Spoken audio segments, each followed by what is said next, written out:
We have officially made it to Malta. We're on anchor in Malta. 341.5 nautical miles. That's a proper sail. Everybody's alive. We've made it. Still kicking.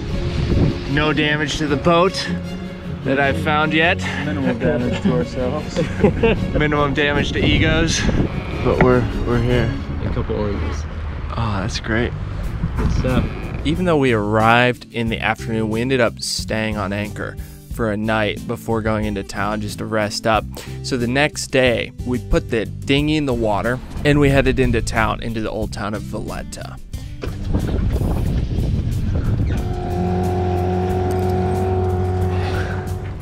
Stay.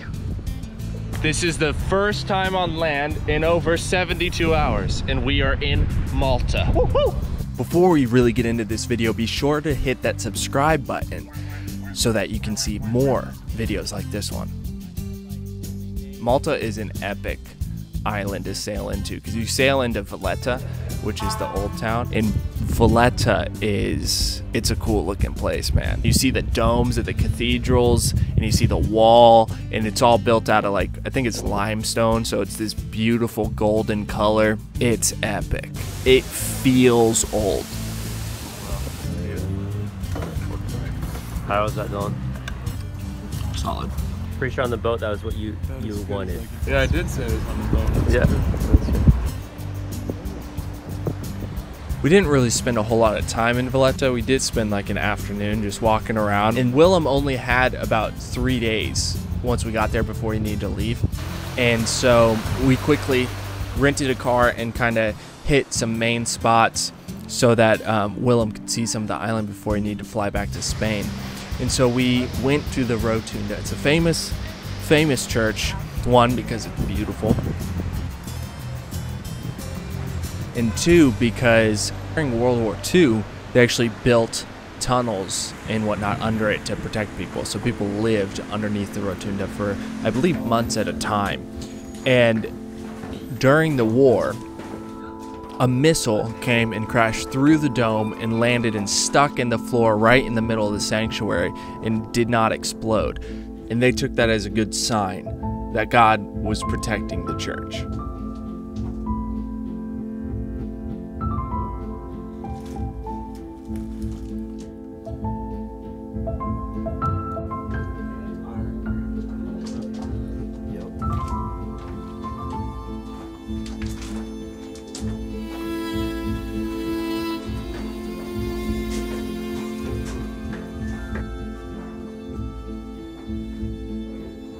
I don't know, it's like $1 or $2 to go through the World War II, and then I think you pay like $5 and you can go into the church as well. I always feel weird paying to go inside of a church whenever you take into account Jesus flipped the tables in the temple and they're selling stuff in the temple. I'm just like, did you even read the Bible? Rotunda is one of the largest freestanding domes that I've ever been in. The sanctuary in it is huge. Most of the churches that I've been in, they have domes within the church, but the actual sanctuary is normally kind of like a rectangular footprint. This one is just a giant circular room with a huge dome on the top, and that makes for a very special feel.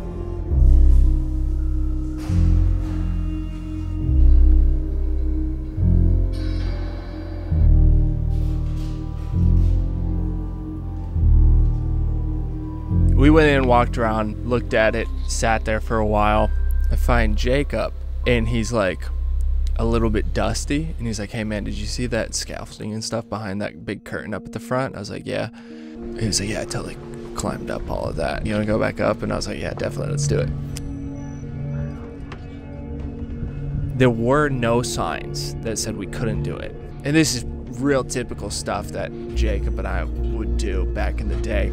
We're climbing up the scaffolding, and the sanctuary is like slowly getting more people. I don't know what people were coming for, if they were just coming for their daily prayer or whatever, but we're climbing up, and you've got like these steel ladders or these aluminum ladders put against this metal scaffolding. And so the ladder slips or something, and like you hear it reverberating through the whole thing.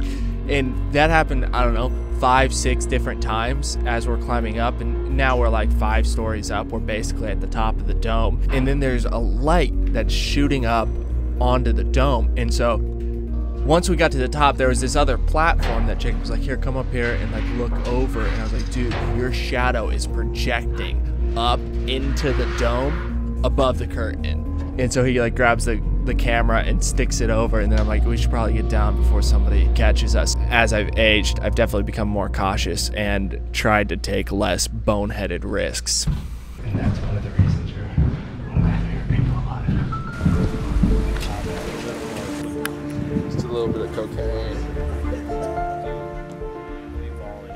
Malta has stuff all over it that you can see, archaeological sites, nature sites. We went to this famous place in Malta called the Blue Grotto.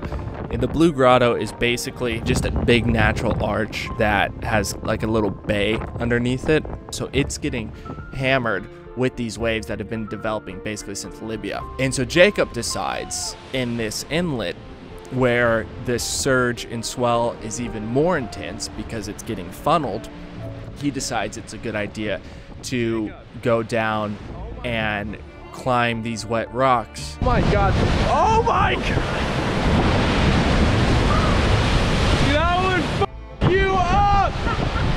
Bad idea. Bad idea. He could have walked across the top and then climbed down to them and never had to access the actual wet rocks, but he wanted to see like where the water went up. We're like, dude, that is a terrible idea. It's not that I doubt Jacob's ability to climb and walk on wet rocks. In my mind, the risk of getting hit with a rogue wave is just not worth it to me. After the Blue Grotto, we went to this archaeological site, and it was maybe 20 minutes before it closed. It was like 15 or 20 bucks a person to go in. And we're like, that's a bit much. So we walked around the outside of the fence, and on the opposite side, there's an open gate. Turns out if you go through that gate, you pay. If you go through that gate, it's free. Willem, it was time for him to fly back to Spain and then find a sailboat crossing the Atlantic. Willem, if you had to describe your time in one word. Thrilling. Thrilling.